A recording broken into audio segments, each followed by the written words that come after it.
मटियारी ज़िले अंदर खंडू खैबर कल्याण हाला पुराणा समेत मुख़्तलिफ़ बचाव बंदन ते पानी की सतह में वाध थियण लगी।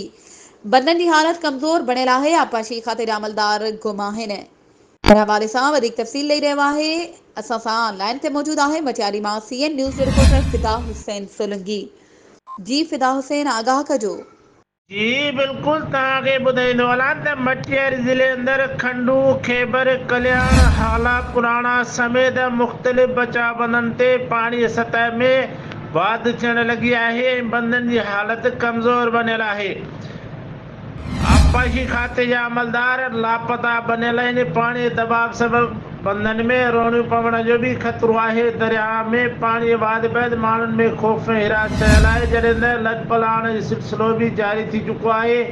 जॾहिं त इलाइक़े वासियुनि बंदन जे वेझो रहंदड़ माण्हुनि जो चवणु आहे त सिंधु दरिया में मुसलसल पाणी वधी रहियो आहे। बंदन जी हालत इंतिहाई कमज़ोर आहे। वधीक मिक़दार में पाणी अचण करे बंदन जे टुटण जो ख़तरो आहे। वॾे नुक़सान थियण जो भी अंदेशो आहे।